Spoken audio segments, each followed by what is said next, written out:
जयंती मंगला काली भद्रकाली कपालिनी दुर्गा क्षमा शिवा धात्री स्वाहा स्वधा नमोस्तुते। या देवी सर्वभूतेषु बुद्धिरूपेण संस्थिता नमस्तस्यै नमस्तस्यै नमस्तस्यै नमो नमः। नमस्कार, स्वागत है आपका आचार्य वाणी में। मैं आचार्य डॉक्टर विक्रमादित्य आपके साथ हूँ। आज का विषय हमारा है कुंभ राशि वालों के लिए ये अप्रैल का जो आरंभ काल है, ग्रहों का योगायोग किस प्रकार का बनेगा। देखिए, नव वर्ष आरंभ हो चुका है। नव संवत के साथ साथ सिद्धार्थ नाम का संवत शुभारंभ की तरफ आ गया है और इस समय में आपकी राशि की अंतिम ढैया 7.5 की भी शुरू हो गई। शनि का परिवर्तन हो चुका है।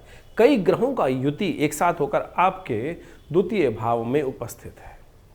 समझे, वहाँ पे शनि, राहु, सूर्य, बुध, शुक्र, इन सब ने एक तरह से ग्रहों की पंचायत लेकर आपकी राशि के द्वितीय भाव में, सबसे इंपॉर्टेंट भाव में, धन भाव में एक प्रस्तुति उपस्थित कर दी है। और वहाँ पर जो उपस्थिति उन सब ग्रहों की है वो कहीं ना कहीं उठापटक का योग बना रहा है।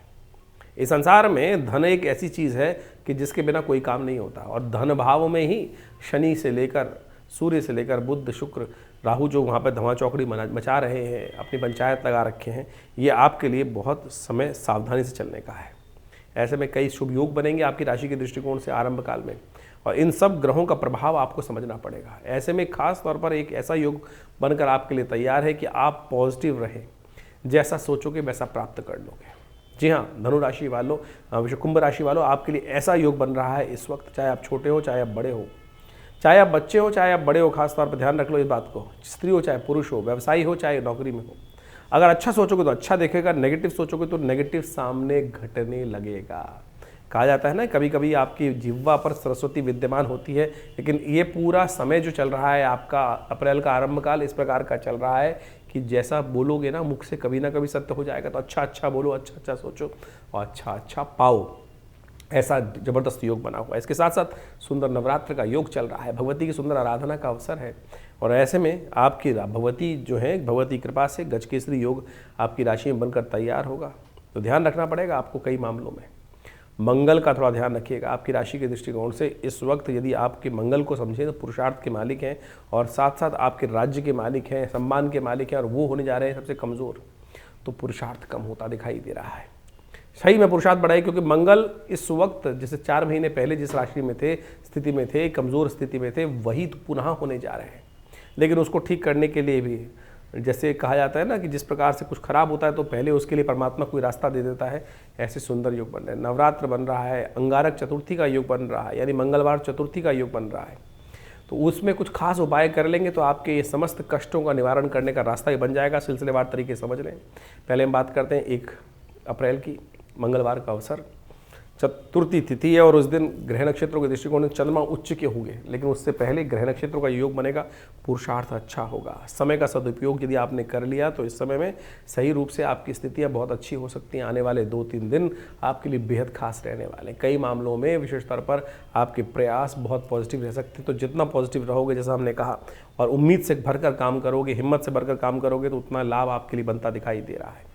नवरात्र का चतुर्थ दिवस, कुष्मांडा की आराधना करने का अवसर, अंगारक चतुर्थी का योग, जिस चतुर्थी के बारे में हमने बात करी थी कि मंगल की शक्ति को देने का जो उपाय यदि इस दिन कर लिया जाए तो आने वाले जो करीब 60 दिन है वो आपके लिए पॉजिटिव हो सकते हैं। मंगल और की जो योग बनने वाला है वो नेगेटिव कमज़ोर बनने वाला है। शनि राहु का योग बनकर तैयार है आपके लिए, बहुत ज़बरदस्त योग है। ऐसे में 7.5 का अंतिम पाया, और ये आपके लिए थोड़ा ध्यान रखने वाला है। ध्यान रखिएगा, इस दिन विशेष तौर पर हनुमान जी का स्तवन करें। मंगल के मंत्र ओम क्रांग क्रीं क्रौंग सै भौमाय रमा, इस मंत्र का जप के हो सके तो सवा मनी का भोग लगाएं। कल्याणकारी योग बनेंगे। अंगारक चतुर्थी का योग हमेशा मंगल को शक्ति देता है, और अंगारक चतुर्थी का मतलब ही होता है कि जिस दिन मंगल की उत्पत्ति हुई, मंगल का जन्म दिवस होता है। ऐसे में विशेष तौर पर मंगल को शांत करने के लिए, मंगल को शक्ति देने के लिए, मंगल को प्रसन्न करने के लिए आप करें उपाय। कुष्मांड विशेष तौर पर है, कुष्मांडा भगवती की आराधना करने का नवरात्र का चतुर्थ दिवस है। ऐसे में पेठे का भोग लगाया जाता है, पेठे से ही हवन किया जाता है। कल्याणकारी योग बनेंगे आपके लिए। भगवती कुष्मांडा इस संसार की उत्पन्ना देवी मानी जाती हैं, तो ऐसे में उनकी सुंदर आराधना करें, कल्याण होगा। 2 तारीख बुधवार का अवसर, पंचमी तिथि विद्यमान है और श्री पंचमी का सुंदर योग है। गजकेसरी योग बनकर तैयार है आपके लिए, और पॉजिटिव रिजल्ट्स आने के लिए ग्रह पूरी तरह से आपको लाभ देने की स्थिति में जा रहे हैं। थोड़ा बस जिद पर ना अड़ें। अच्छा सोचें, नेगेटिव ना सोचें, और ख़ास तौर पे जो शादीशुदा लोग हैं अपने जीवन साथी को प्रसन्न रखें, उनकी प्रसन्नता से आपकी किस्मत जाग सकती है। ऐसे में श्री पंचमी भगवती महालक्ष्मी की आराधना करने के लिए महालक्ष्मी के स्तोत्र का पाठ करें, श्री सूक्त का पाठ करें, भगवती स्कंद माता की सुंदर आराधना करें, कल्याण होगा। भगवती का पंचम स्वरूप समस्त कृपा को देने वाला, समस्त इच्छाओं को पूर्ति करने वाला, माँ जो होती है ना, माँ का वास्तविक स्वरूप है भगवती का ये स्कंद माता स्वरूप। गोद में कार्तिकेय जी, आशीर्वाद मुद्रा में भगवती, कल्याण करने वाला योग बनाएंगी। 3 तारीख बृहस्पतिवार का अवसर, षष्ठी तिथि विद्यमान है और ग्रह नक्षत्रों के दृष्टिकोण से दिन आपके लिए बहुत पॉजिटिव बनता दिखाई दे रहा है। और ऐसे दिन में खासतौर पर बृहस्पति के साथ चंद्रमा चतुर्थ भाव में जो विराजमान होकर बैठे हुए हैं, कई कार्यों में गति दे सकते हैं। सुख का, वाहन का सुख, कई प्रकार के सुख यानी लाने के रास्ते बनते दिखाई दे रहे हैं। लेकिन शनि महाराज जो है ना, कई मामलों को लीप सकते हैं। दृष्टि पड़ रही है बृहस्पति पर, दृष्टि पड़ रही है चंद्रमा पर, तो मन कहीं ना कहीं कुंठित हो सकता है। तो शनि का उपाय करना भी ज़रूरी है। खासतौर पर इस दिन मंगल महाराज जो है वो कर्क राशि में प्रवेश कर रहे हैं। मंगल का कर्क में प्रवेश जो है, विशेष तौर पर समझें, आपकी राशि के दृष्टिकोण से जो पंचम से निकलकर षष्ठ भाव में जाना है, वो कहीं ना कहीं थोड़ा सा अनिष्टकारी योग बनाएगा। ऐसे में ध्यान रखिए, मंगल का उपासना करें, मंगल का उपाय करें, हनुमान चालीसा का पाठ करें, तो आपके लिए अच्छा रहेगा। अब ग्रह नक्षत्रों को देखें, 4 तारीख को क्या बन रहे हैं। 4 तारीख को शुक्रवार का अवसर, सप्तमी तिथि विद्यमान है और इस दिन कालरात्रि का सुंदर स्तवन करने का अवसर है। ग्रह नक्षत्रों के दृष्टिकोण से आपके लिए विजय के योग है। भगवती कालरात्रि का सुंदर स्तवन कर कर आप अपने शत्रुओं को शमन कर सकते हैं और विजय की तरफ अग्रसित हो सकते हैं। सुंदर योग है। विजय के लिए आपके लिए बहुत सारे ग्रह लाभ देने के लिए प्रशस्त है। अपनी चाल में मस्त होकर काम करने का आपको प्रयास करना चाहिए। 5 तारीख का दिन भगवती की आराधना का दिन है, महागौरी का दिन है, 8वें नवरात्र का दिन है, शनिवार है, अष्टमी तिथि है। ग्रह नक्षत्रों के दृष्टिकोण से योग भी आपके अनुकूल बनते दिखाई दे रहे हैं। लेकिन 7.5 है, बस ये ध्यान रखिएगा 7.5 का अंतिम पायदान है। तो ऐसे में बस थोड़ा सा शनि को प्रसन्न करते हुए कार्य कर लें। शनि को मनाएं, सदा सुख पाएं। और इस वक्त शनि राहु की युति जिस प्रकार से सूर्य के साथ है, तो कई मामलों में शनि अच्छा करते दिखाई दे रहे हैं, लेकिन पिता के साथ बैठकर उनकी चलती नहीं है पूरी। लेकिन फिर भी जिद्दी ग्रह है, तो कोशिश ये करें हनुमान जी की आराधना कर लें, शनि स्तोत्र का पाठ कर लें, और सबसे सुंदर तो यह भगवती की आराधना करें। महागौरी की आराधना करने से कहा जाता है कि समस्त पाप क्षय हो जाते हैं। जो पंचमकारों की आहुति भगवती को अर्पित करते हैं, उनके कल्याण के मार्ग प्रशस्त होता है। इस दिन अशोक अष्टमी है। अशोक के पेड़ के नीचे बैठकर भगवती दुर्गा का स्तवन करना समस्त शोकों को नाश करने वाला होगा। 6 तारीख नवरात्र की 9वीं का अवसर, रविवार, 9वीं तिथि। ग्रह नक्षत्र परिवर्तन की तरफ जा रहे हैं। थोड़ा स्वास्थ्य के लिए दिन भारी दिखाई देता है।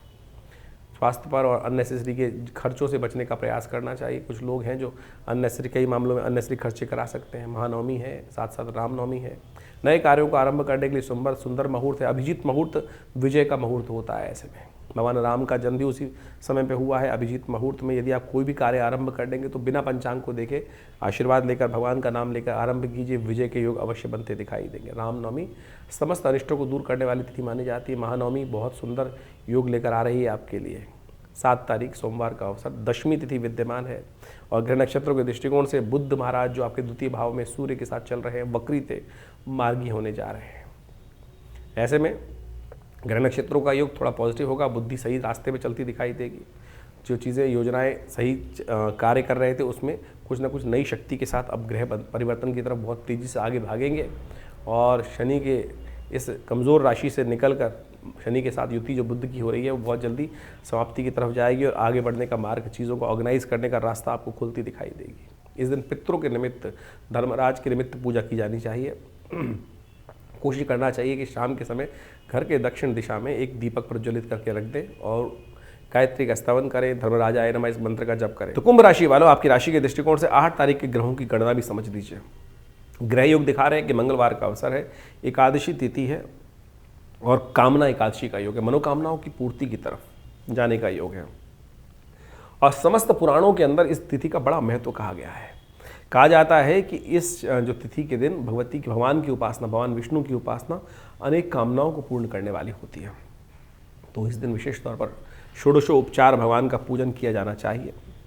यदि ग्रह नक्षत्रों को देखें तो आपकी राशि के दृष्टिकोण से नई उम्मीद जागती दिखाई देगी। जो ग्रह आपके लिए पॉजिटिव बढ़ते दिखाई दे रहे हैं और कहीं ना कहीं से बहुत सारे क्लियर विजन्स आपको प्राप्त होते दिखाई दे रहे हैं। पूर्वाभास भी स्थिति को बहुत अच्छे से जांचने की स्थिति आपकी बनती दिखाई दे रही है। तो सुंदर स्वरूप से भगवान विष्णु की उपासना करना आपके लिए कल्याणकारी योग बनाएगा। इस दिन हो सके तो चावल का दान करें, सत्यनारायण भगवान की कथा करें, भगवान विष्णु का सुंदर पूजन करें। 9 तारीख बुधवार का अवसर, द्वादशी तिथि विद्यमान है और इस दिन विष्णु द्वादशी के रूप में तिथि को जाना जाता है। ग्रह नक्षत्रों के दृष्टिकोण से ग्रहजन आपके लिए अनुकूल परिस्थिति बनाते दिखाई दे रहे हैं और ये आपके लिए बहुत सारी चीज़ों में चीज़ों को ज्ञान करने में, चीज़ों के साथ आगे बढ़ने में रास्ता बनता दिखाई देगा। बुद्धि का रास्ता आपको प्राप्त होता दिखाई दे रहा है, लेकिन ध्यान रखिएगा थोड़े से मामलों में थोड़ा सा शांति के साथ काम करने की ज़रूरत है। नेगेटिव सोच रखने की ज़रूरत नहीं है, पॉजिटिव सोच रखने का प्रयास करें। जो चंद्रमा मनोमस्तिष्क में आपके विचार ला रहा है उसको समझें। जो विचार आ रहे हैं वो कहीं ना कहीं लाभ की तरफ ले जा रहे हैं, आपको उन इंट्यूशंस को समझते हुए कार्य करने की ज़रूरत है। 10 तारीख बृहस्पतिवार का अवसर, त्रयोदशी तिथि है और इस दिन गजकेसरी योग का निर्माण होगा जो आपके लिए अनुकूल स्थिति को उत्पन्न करने की योग बनाएगा। आपके लिए ग्रह स्थिति आगे आने वाले 2-3 दिनों में पॉजिटिव रिजल्ट लाने की योग बना सकती है। इस दिन प्रदोष व्रत है, गुरु प्रदोष योग है। ऐसे में हो सके तो भगवान शंकर का सुंदर स्तवन करना, उनका पूजन करना और दूध युक्त, केसर युक्त दूध से उनका अभिषेक करना समस्त मनोरथों को सिद्ध करेगा, कल्याण करेगा। तो इस प्रकार से ग्रहों का योगा योग जो आपकी राशि के अनुसार से बना वो आपने समझा। देखिए इस वक्त चैत्र का महीना चल रहा है और चैत्र का महीने में नववर्ष भी आरंभ की शुभ वेला आ चुकी है। ग्रहों का जिस प्रकार का योगा योग बना है, इस वक्त बड़ा विचित्र ग्रहों का योगा योग चल रहा है। शनि महाराज और राहु महाराज की युति जिस प्रकार से बनी हुई है, ये बड़ा विशेष योग बन रहा है। शनि और राहु को एक सदृश ही माना गया है और आपकी राशि के दृष्टिकोण से उसका जो प्रभाव है वो हमने आपको समझाने का प्रयास किया। लेकिन इसके हिसाब से आपको समझना चाहिए कि जिस प्रकार से ग्रहों का विभिन्न प्रकार का योगा योग बना, 6 ग्रही योग एक साथ बन के चुका है और अभी 2-2 ग्रहण गए हैं और पृथ्वी पर इसका प्रभाव भी देखने को मिलेगा। ये जो 45-50 दिन का समय है, इन समस्त ग्रहों योगों के बाद से बड़ा सावधानी से चलने का है। मंगल का विशेष परिवर्तन जो इन दिनों चल रहा है, जो विशेष तौर पर बड़े क्षीण अवस्था में आ गए हैं, तो इसके कारण से ग्रह नक्षत्रों के दृष्टिकोण से हमको हर चीज़ को बहुत सोच समझ के चलने का प्रयास करना चाहिए। ऐसे में विश्व में कहीं ना कहीं कोलाहल मचने के योग दिखाई देते हैं। तो ऐसे में प्राकृतिक आपदाओं के योग भी बनते हैं, क्योंकि जिस प्रकार से 2 ग्रहण एक साथ जाने के बाद 6 ग्रही योग बनने के बाद उसके बाद कम से कम 50 से 60 दिन का समय, 2 महीने तक का समय हमेशा कहा जाता है कि कुछ ना कुछ प्राकृतिक आपदाओं का योग बनाता है, कहीं ना कहीं कुछ ना कुछ अशांति का योग बनाता दिखाई देता है। वैसे संवत जो आरंभ हुआ है वो बड़ा कल्याणकारी है। सिद्धार्थ नाम का संवत हर जगह कहीं ना कहीं प्रॉस्पेरिटी की योग बनाता है, कहीं ना कहीं अच्छे योग बनाता है, अशुभता को दूर करता दिखाई दे रहा है। तो संवत तो बहुत शुभ दिखाई देता है, लेकिन जो ग्रहों का योगा योग था वो कहीं ना कहीं कष्ट के योग बना रहा है। तो आपके जीवन में उसका प्रभाव आपने समझा। तो ये ज्योतिष का जो प्रभाव है वास्तविक तौर पर हर चीज़ को बड़ी सूक्ष्म दृष्टिकोण से देखने का प्रयास किया जाना चाहिए। हम राशि के अनुसार से, अब बहुत सारे लोगों का प्रश्न कई बार आता है कि भाई जो हमने राशि के अनुसार से भविष्य बताया आपकी राशि के दृष्टिकोण से, क्या वो लग्न के हिसाब से भी देख सकते हैं? जी हाँ, लग्न के हिसाब से भी देखना चाहिए।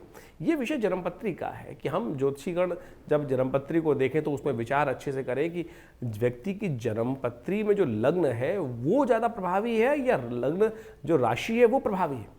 कई बार जन्मपत्री जब देखते हैं, विवेचना करते हैं, तो उसके अंदर जो लग्न है उससे प्रभाव आता ही नहीं है, क्योंकि जन्मपत्री ज्योतिष के अंतर्गत एक कुंडली नहीं बनती है, सहस्त्रों कुंडली बनती है। सहस्त्रों कुंडलियों के अंदर से किस कारण से कौन सा भविष्यफल देखने के लिए कौन सी चीज़ का उपयोग किया जाना चाहिए, वो एक बहुत गणित का सूक्ष्म योग के अनुसार से निर्धारित किया जाता है। उसके लिए तो पर्सनल कंसल्टेशन की आवश्यकता होती है।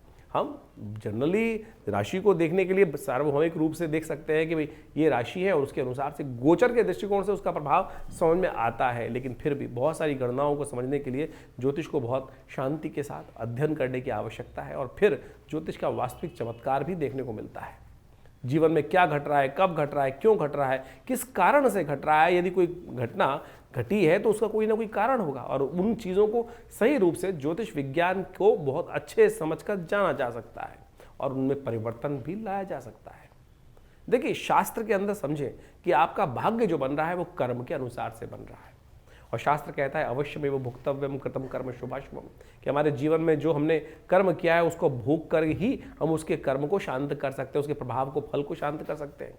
लेकिन उसके दुष्प्रभाव को, यदि कर्म कोई गलत कर्म हुआ है तो उसको ठीक करने के लिए शुभ कर्म कर कर हम अनिष्ट को दूर करने का योग बना सकते हैं। ये मंत्र जप, दान, पुण्य इत्यादि, इसीलिए तो शास्त्र में प्रमाणित कहा गया है कि भार कट जाता है, चाहे वो पूर्व जन्म कृत कर्म हो या इस जन्म के कृत कर्म हो। तो इसको प्रारब्ध बनता है कर्म के द्वारा ही, और कर्म कर्म से ही कट सकता है, भोग के कट सकता है। तो इसलिए ये सिद्धांत समझ लें। बहुत सारे लोग कहते हैं कि जो हो गया, जो भविष्य निश्चित है, लेकिन भविष्य निश्चित है तो कर्म भी निश्चित है। जो आपका भाग्य बना है वो कर्म के अनुसार से बना है, तो आप उस दुष्कर्म को शुभ कर्म से काट सकते हैं और शुभ कर्म को दुष्कर्म से भी क्षय कर सकते हैं। तो ये समझे कि हमने बहुत बढ़िया शुभ कर्म करके आए, लेकिन सब कुछ बढ़िया था, बहुत बढ़िया समृद्धि के योग चल रहे थे, लेकिन कुछ अनिष्ट कर्म हुआ हाथ के द्वारा, मन के द्वारा, विचार के द्वारा, और उससे इतना बड़ा दुष्प्रभाव उत्पन्न हुआ कि हमारे पुण्य क्षय हो गए। तो वो भी तो कर्म का ही प्रभाव है। तो इसलिए शास्त्र की बात समझे और ज्योतिष के वैज्ञानिकता को समझने का हमें प्रयास करना चाहिए। जो ज्योतिष के दृष्टिकोण से हमें समझ में आ रहा है, हम वही आपको समझाने का प्रयास करते हैं। तो ये सब विज्ञान को बड़े शांति के साथ, ज्योतिष कोई हास परिहास का विषय नहीं है। बहुत सारे लोग बड़े हास परिहास के साथ उपस्थित कर देते हैं चीज़ों को। आप समझेंगे, उसके अंदर गहरा उतरेंगे तो उसका लाभ अवश्य उठा सकते हैं। विज्ञान है, विज्ञान के द्वारा हर चीज़ को बहुत अच्छे समझा जा सकता है। और हमारे ऋषि मुनियों ने जो खोज उपस्थित करी छोटी छोटी बातों से, आज की तारीख में लोगों को बहुत सारी क्या है कि काल गणना का ज्ञान नहीं होता है। अरे एक एक ज्योतिष के अंदर जो आप एक समझें कि गति, ग्रहों की गति को समझने की आवश्यकता है। अब सूर्य के हिसाब से राशि चलती है तो वो तो एक महीना रुकती है एक बार। सूर्य के हिसाब से यदि राशि देखें आपकी, तो वो तो एक महीने के लिए एक राशि, जिसको ज़ोडिएक साइन बोला जाता है, वो तो एक महीने के लिए एक राशि में रहता है। यानी उस एक महीने में पैदा होने वाले सब व्यक्ति एक राशि में आ गए। वहीं यदि चंद्र के हिसाब से राशि देखें तो चंद्र के हिसाब से करीब करीब 2 से ढाई दिन तक एक चंद्रमा एक ही राशि में रहता है, तो यानी 2-2.5 दिन में सारे लोग एक राशि में आ गए। वहीं लग्न राशि का प्रभाव देखें तो हर 2 घंटे से 1.5 घंटे से 2-2.25 घंटे के अंदर वो राशि परिवर्तित, लग्न राशि परिवर्तित हो जाती है। तो उस 2 घंटे के अंदर जितने जन्म व्यक्ति हैं, उसके बाद भी इंटरनल ग्रहों की दशा, महादशाएं और उनके अंश, उनकी जो षोडश वर्ग इत्यादि कुंडलियां हैं, उन सब में तो हर क्षण परिवर्तन आ रहा है। तो इनको बहुत चिंतन, बहुत ज्ञान के साथ, शांति के साथ, शालीनता के साथ इन सब चीज़ों को समझा जा सकता है। और जब हम उनको गहन अध्ययन करते हैं तो बहुत सारी चीज़ों को सही समझ पाते हैं। तो इसलिए आपके लिए ज्योतिष को बहुत अच्छे से समझना बहुत ज़रूरी है। तो यहाँ पर तो हम जो आपके जीवन में घटने वाली घटनाओं को आप समझाने का प्रयास करें, बड़ा व्यापक है, बहुत ब्रॉडर कैटेगरी के अंदर आता है। कोशिश करें अपनी जन्मपत्री को सही से अध्ययन करें और समय समय पर अध्ययन कराएं, क्योंकि ग्रहों का परिवर्तन हर क्षण होता है। इस संसार के अंदर कुछ भी चीज शाश्वत नहीं है, हर चीज परिवर्तनशील है, हर क्षण बदल रहा है, हर क्षण कुछ ना कुछ परिवर्तन आ रहा है। आज सब कुछ बढ़िया चल रहा है, आपके मन में कुछ विचार आया और उस विचार को आने से क्या हुआ, कुछ गलत कर्म हो गया। अच्छा था तो अच्छा कर्म हो गया, पुण्य जाग गए। आप सोचे कि आपके मनोभाव में अभी आया कि किसी व्यक्ति की बड़ी दारुण स्थिति को देखकर मन में आया कुछ दान कर देता हूं, दान कर दिया आपने, तो उसका प्रभाव वो हो गया ना कहीं वो दुष्कर्म था, वो नेगेटिव हो गया। और यदि आपने कुछ अशुभ कर दिया किसी का, तो वो शुभ कर्म के अकाउंट में से डेबिट क्रेडिट इसी प्रकार चलता रहता है और इसी कारण से भाग्य बनता रहता है। हमारे पास बहुत अच्छे लोग, करीब बहुत सालों हो गए जन्मपत्री देखते हुए, पिताजी के साथ करीब काफ़ी जब उनके साथ जन्मपत्रियाँ देखते देखते बाल्यकाल से ही 10 साल की 5 साल की उम्र से इन सब विज्ञान के अंदर बैठना हुआ पिताजी के साथ, और उसके बाद हर चीज़ को देखा। अजीब अजीब प्रकार की कुंडलियाँ आई जीवन में और बहुत चमत्कारी प्रभाव, ऐसी कुंडलियाँ हमने देखने को मिली कि जिसके अंदर बिल्कुल साफ साफ योग दिखाई दे रहे थे। तो इसके साथ कुछ अच्छा होने वाला नहीं है, लेकिन जब कुंडली में देखा तो अच्छा हो रहा है। और जब उसके जीवन में झांक कर देखा तो कारण समझ में आया कि प्रभु की भक्ति के द्वारा, प्रभु भक्ति के द्वारा कैसा ही भयंकर से भयंकर कुंडली में दरिद्र योग हो, कष्ट देने वाला योग हो, अनिष्टकारी योग हो, वो प्रभु के भजन से कट सकता है।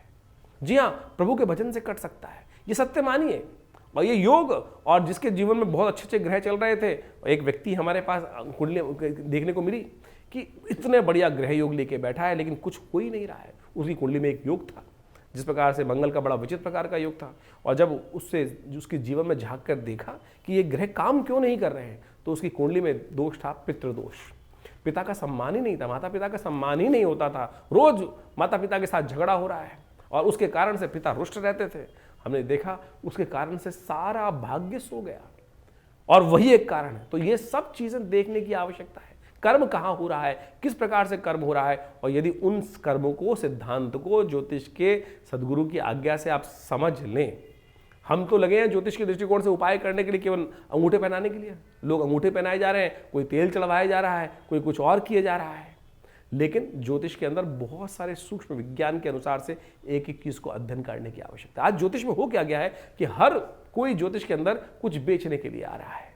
कोई रुद्राक्ष बेचे चले जा रहे हैं, कोई 1 मुखी, कोई 7 मुखी, कोई 8 मुखी, और लोग पहने जा रहे हैं और फिर कहते हैं कोई प्रभाव नहीं हो रहा है। अरे ज्योतिष को समझने के लिए प्रत्यक्ष रूप से ग्रहों का योगा योग समझो, ग्रहों के योगा योग को समझो, प्रभाव क्या है उसको समझो, फिर परिवर्तन लाने का प्रयास करो।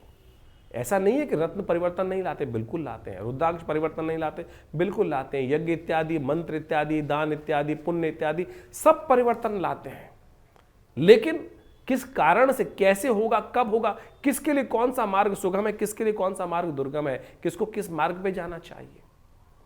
देखिए हर क्षेत्र के अंदर अच्छे और खराब स्थितियां बहुत व्यापक रूप से बढ़ी जाती हैं। तो हम इस बात को आपके समक्ष इसलिए रख रहे हैं कि अपनी विवेक को सही से उपस्थित कर कर, हर चीज़ को चिंतन कर कर तब समझने का प्रयास करें। ज्योतिष के अंदर, बड़ी शास्त्र के अंदर, अध्यात्म के अंदर कहीं कोई ऐसी बात नहीं बताएगी कि लाखों रुपए खर्च करने से ही कर्म शुभ किया जा सकता है। केवल मन से भी, सोचने से, विचार करने से भी कर्म शुभ कर लिया जाता है। 1 सेकंड में शुभ सोचा हुआ कर्म आपके जीवन में कष्टों का निवारण करने का मार्ग खोल सकता है।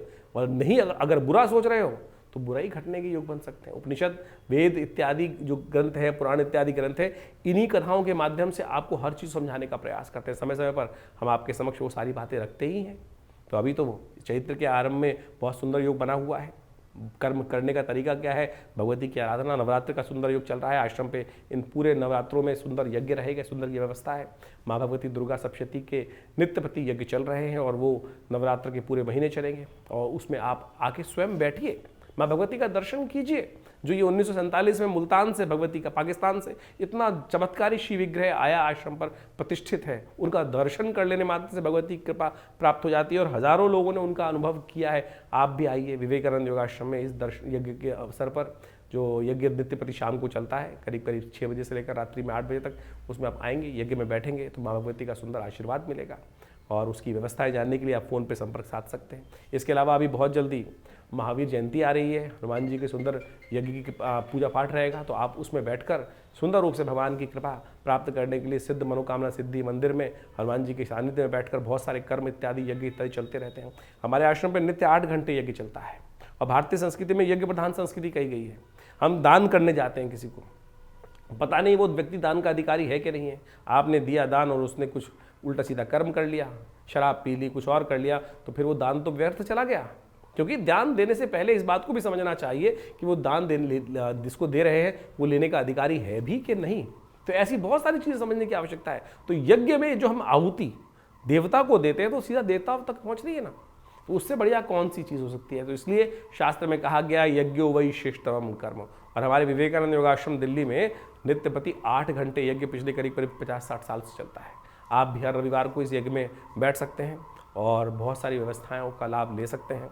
तो आप आइए विवेकानंद योगाश्रम में, और जो भी अपनी निजी जानकारी है वो भी हमसे संपर्क साध कर, फ़ोन नंबर्स दिए हुए हैं उन पर संपर्क साध कर आप उसका निवारण जान सकते हैं। व्हाट्सएप के माध्यम से अवश्य भेजें अपने प्रश्नों को, हम देंगे उन सब प्रश्नों का निदान। इसके अलावा हमने आश्रम में व्यवस्था बनाई है कि महीने के पहले रविवार के दिन सुबह करीब करीब 8 बजे से लेकर 11 बजे तक के बीच में यज्ञ जो आश्रम में व्यवस्था होती है, जो समागम होता है, उसमें आप आके निजी रूप से अपने प्रश्नों का समाधान भी जान सकते हैं और उसकी कोई फीस नहीं रखी गई है। बहुत सारे लोग हमारे यहाँ फ़ोन करके जानना चाहते हैं, अपने प्रश्नों का समाधान जानना चाहते हैं और व्यवस्था का में नहीं आ पाते हैं, फ़ोन पे संपर्क इतनों से नहीं हो पाता है। तो हमने आश्रम में व्यवस्था रख दी है कि सुबह रविवार को, महीने के पहले रविवार को सुबह 8 बजे से लेकर करीब करीब दोपहर को 11 बजे तक ये कार्यक्रम रहेगा। भंडारे का कार्यक्रम रहेगा, यज्ञ का कार्यक्रम रहेगा और जो भी आपके प्रश्न होंगे उसमें उस समय आकर 1-2 प्रश्न जो है उनके संबंध में आप अवश्य जानकारी ले सकते हैं, निदान जान सकते हैं। इसकी सुंदर व्यवस्था आश्रम पे कर दी गई है। धन्यवाद, नमस्कार।